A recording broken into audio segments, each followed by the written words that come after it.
Okay, so that's all the sanding done. Had a bit of a shower, probably could have done with a shave. This is fully sanded and it's also fully fitted. And I'm going to go through how I fitted it in a moment. But the sanding, I used 60 grit paper to get the top of the surface off and try and get a rough shape to it. I've got some actual 320 grit here and a few pieces of 160 grit where I've just been going through different things to try and even everything out. I've also been using these, which were absolutely fantastic. Hopefully I can get them close enough to the camera. These are Scotch-Brite attachments for the Dremel. And so with the plastic that I've used, it's PLA, printed very hot to try and reduce any air gaps or layer lines.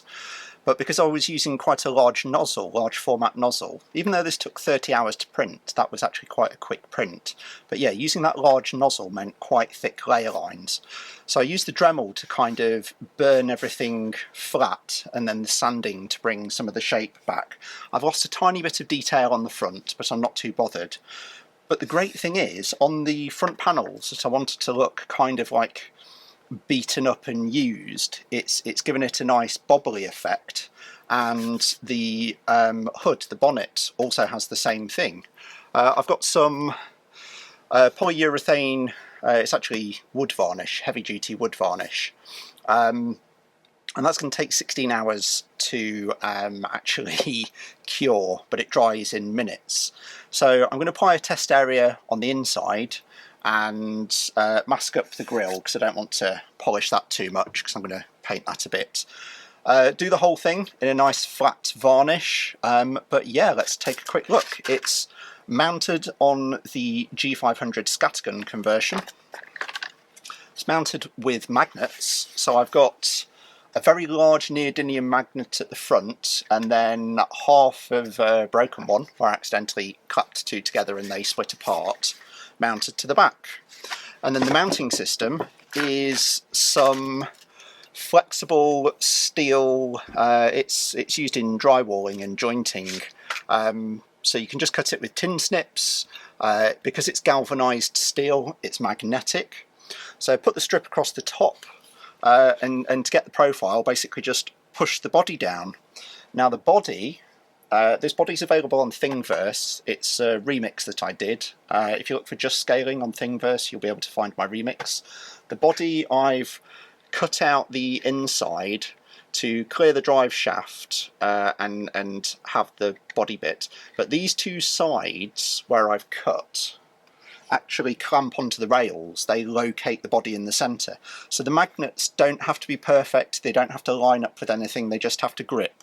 And these are super strong, I think they're 10 or 15 kilo neodymium magnets. Obviously the one that's broken in half is half that, but it's more than enough. Took the car out, gave it full speed, does about 20-ish miles an hour full speed because it's running an Axe 3300. Ooh, lose my voice there. And there's been some slight tweaks to the front. I did have the detail in this front valance bit that matched the grille, but I've had to cut that out because otherwise the tyres would rub and that would be quite annoying. So it sort of locates quite easily because the front rails hold it in place, the middle rails hold it in place, and the magnets hold it down. I can actually, I mean, I can't quite pick up the truck with it, but you can certainly feel the truck is lifting up on its suspension. Obviously the truck is heavy enough to not take that. I've chucked my old G-made wheels on to reduce the track. This truck was running these SSD wheels, which had a 3mm offset, so adding 6 to the track. But these actually are a positive offset, so I've actually reduced the track by 10mm. And without the front diffs locking at the moment, I'm still waiting for some output shafts from GPM before I replace all the output shafts with GPM stuff. So when that happens, I'm going to service the diffs. But now, all that's left is to varnish it, drive it a bit, and I've got my clear plastic to do some windows. And the windows are going to be interesting because I've never put windows into a hard body. Before we do the varnishing, I'm going to cut out some templates for my windows. I've got a Sharpie here. To tear off enough paper that I can hold it in place. I'm going to do four windows. I'm going to do the windscreen, the rear windscreen, the two quarter lights, and then leave the main windows open. Partly because that actually helps the sound escape. The axe makes a lot of noise, especially with the open pinion and spur on the skid that I did, also available on the Thingiverse. Absolutely free, print it off, ask me questions, will help. But the holes on the side allow sound to escape and not resonate in the body, so that's quite cool. I'm just getting the paper, roughly the right size. This doesn't need to be perfect, because we can always trim the window later. I'm going to push that paper to fit.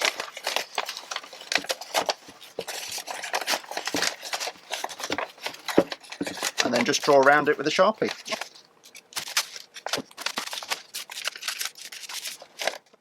Cool, got my template, going to chop out some plastic and I'll be back soon. There's a window in the back, see if it catches the light, probably not too well. There's quarter panel windows in the sides, and there's a windscreen that's unfortunately sat in front of the heater, but once I've varnished it I'll probably use a heat gun to kind of flatten it out. Just grab like a cloth, hold that behind to apply even pressure, and then just heat gun it so it shrinks across that kind of size. I've also got some black silicone coming, so where you can kind of see the hot glue that's holding it in on the sides, I'm going to bead silicone all the way around to really make those windows kind of look like proper windows. But now it's time to varnish. So I'm going to get some varnish, and I've got a tiny little brush that I use for doing detail painting. And like I said before, I'm going to apply this to the underside to see what happens. Hopefully it doesn't react. If it doesn't react, then I'm just going to slap it all over. Oh, look at that. That's a very strange, very strange sort of gloopy white colour. So we'll pop some of this on.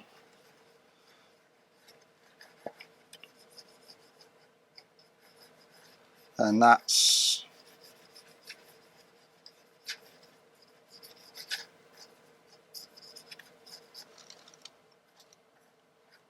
yeah. I'm not really sure what's in it. It's supposed to be TPU.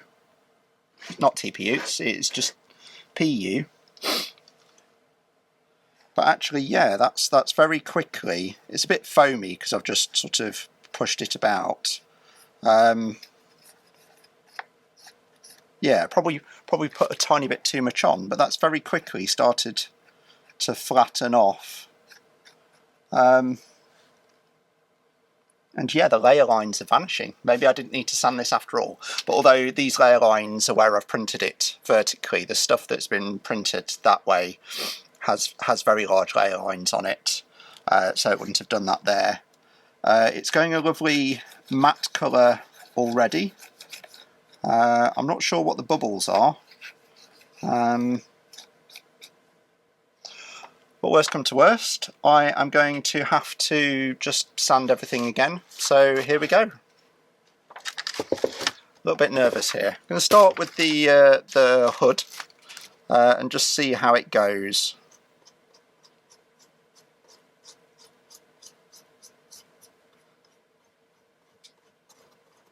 Yeah, it looks like a tiny bit goes a long way. So everything that I've just poured into that cap will do a huge amount of coverage.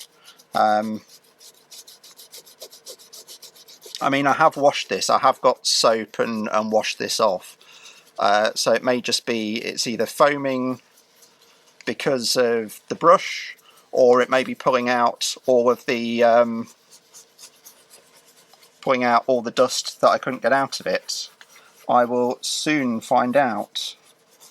Well, that's it. The first few coats of varnish are on. I've been sat in front of a little heater that's just there, and that's been drying out the varnish as I've been applying it and just been going all round the truck. The approach that I've done is to put it on quite thick. It goes a bit foamy. Go round the truck, flatten it down, go round, flatten it down, go round, flatten it down, and eventually the brush strokes disappear and you end up with a truck like that. We've got our plastic windows in. When I put the black silicone in for the sealant, that will make those, well, look a bit less toy-like. Because I did shave the door handles and the mirrors, it's a very clean looking truck, and I'm kind of thinking I might need to put some handles back on, because it doesn't quite look the way I'd envisaged it. I also need to work out how I'm going to paint the detail in this front grille, but for now I'm going to let the varnish dry and go inside to get a nice cup of tea, and I will do another video on how I've finished off the truck. That's enough for this time.